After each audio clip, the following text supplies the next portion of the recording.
Welcome to the Rise of the Silent Woman podcast, a place where you can allow your silent woman to heal, release, and relax in a safe and judgment-free environment.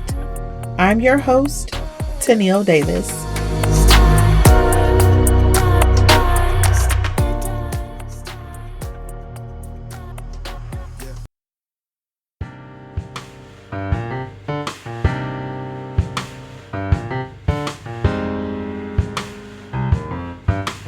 I want to introduce myself to you all so you can get an understanding of who I am. I'm adopted. I'm 41, soon to be 42 on February 13th. Yes, I'm an Aquarius. Shout out to my Aquarius family. I'm a Michigander and a Flintstone. And don't do my city. We're known for more than just our water crisis. There's famous folks from Flint like Terry Crews, the actor, whose mother was my mentor for a short period, R.I.P. Patricia Cruz, Michael Moore, the film director, and two NBA champions, Kyle Kuzma and JaVale McGee, just to name a few. But anyways, I was born in Atlanta, Georgia. My biological mother and her siblings were foster kids. Now, I don't know that story, but to fast forward, my bio mom became pregnant with me and was not in the position to care for me, so one of her foster sisters took me in for a while. Then when I was 6 months, another foster sister and her husband adopted me, and I've been in Flint ever since. Now you may need to replay that part a few times to catch what I'm saying, because it's confusing even for me. Sometimes I joke with my husband and say I'm from Atlanta. He'd be like, okay, you from Atlanta. You've been in Flint since the 80s. Your ass is from Flint. But anyway, I had a wonderful childhood. My adopted parents gave me the best of everything. Now that'll be the last time I call them that, because I don't like using that word. They are my fucking parents. I went to Catholic school from preschool to 8th grade, then graduated from Flint Central High School. Go Indians. Well, it ain't Go Indians anymore because that school been closed for years. I found out I was adopted when I was 6 years old. My sisters and I were at my mother's niece's house. I don't remember exactly what happened, but I remember my cousin saying to me, "That's why Hattie and Willie not your real parents." And the room got silent. I think his mom yelled at him or something, but later that day, my oldest sister told our mom what happened, and after that, they sat me down and told me I was adopted. I remember my mom telling me she would be afraid anytime she heard a knock at the door because she was scared someone was coming to take me from them. So one day my mom was watching Oprah. You know, back then moms watched Oprah, Sally Jessy Raphael, Donahue, Young and the Restless, Bold and the Beautiful, General Hospital. You know, we were real 80s kids. But the episode of Oprah was about this lady who was looking for her bio mom and her feeling as if her bio mom didn't love her or cared about her because she gave her away. I just remember listening to her story and feeling that way. And I said to my mom, "That's me," and started crying. I think I was about 7 at the time.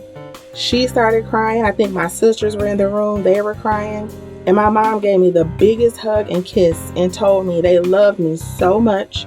And it didn't matter if I, weren't their bio kid. They loved me as if I were their own. And I was never treated no different. She went on to say that my bio mom did love me.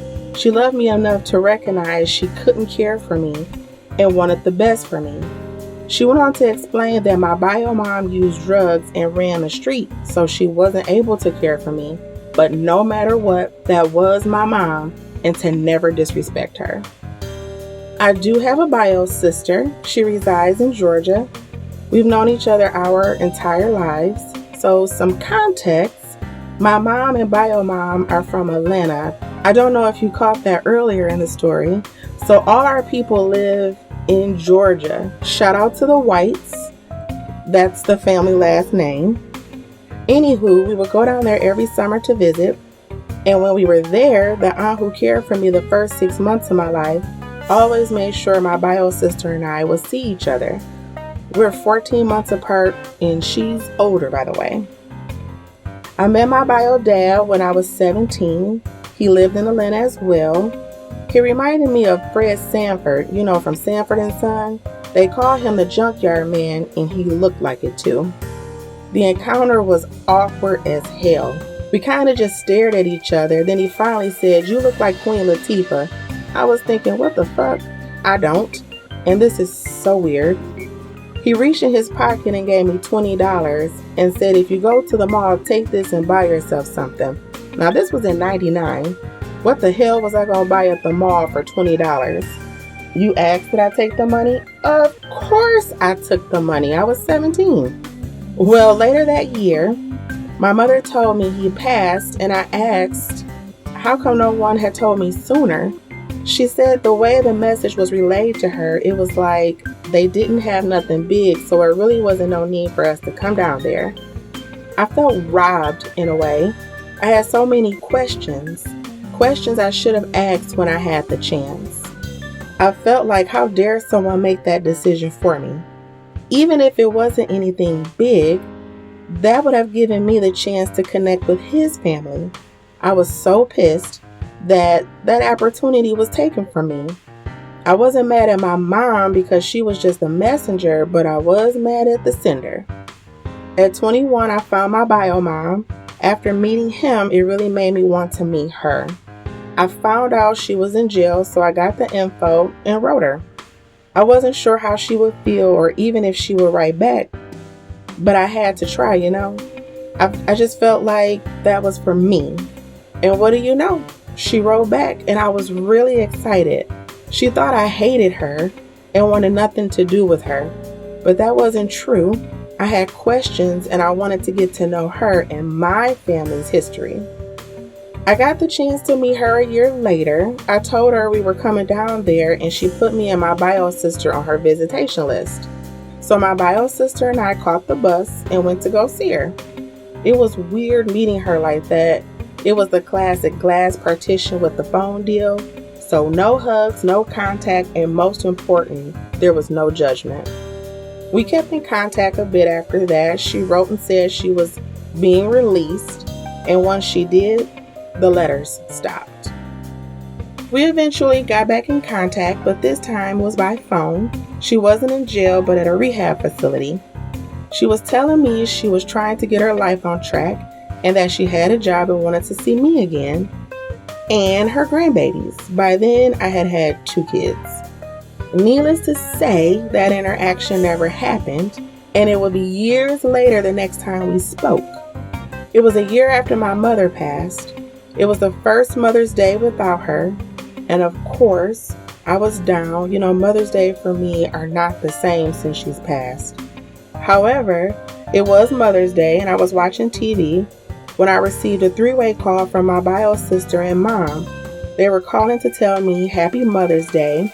Now, they didn't know my mother had passed, so I kind of felt like it was my mom's last Mother's Day gift to me, and that was the last time I talked to my bio mom. That was in 2020.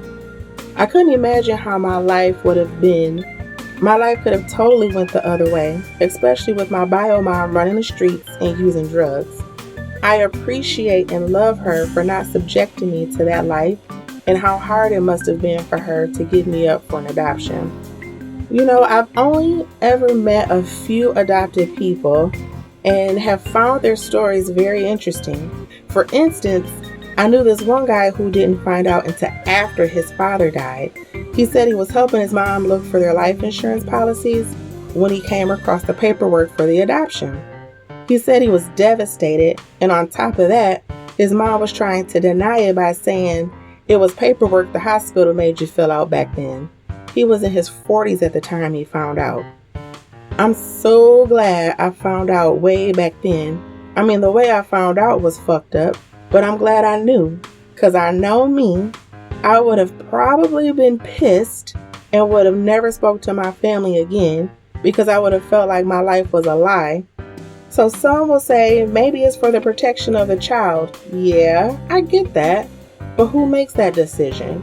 I mean, it's nothing I think about often. And after I found out, it wasn't like a family secret. We were open about it. But when I go to the doctor and they ask me for my family history, that's when it hits home. I have to say, yeah, I don't know. I'm adopted. One time I had this nurse give me this look as if I had just told her I was a leper. The nerve. Well, anyway, that's a little background about me. And if there's anyone out there listening who's adopted or was in foster care, I would love to hear your story if you don't mind sharing.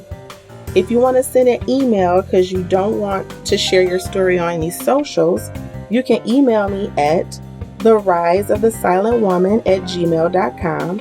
This way we can connect and continue to heal together, because it still bothers me from time to time that I never got the chance to have my questions answered. Or when I did ask, I never got the answer I was looking for. Some will say, well, you had the chance when you met your bio dad. This is true, but I was 17 and it was sort of sprung on me like, hey, I got someone I want you to meet. We proceeded to walk across this big ass field and boom, there he was. So I was really more in shock than anything. Well, until next time, folks, I look forward to your stories.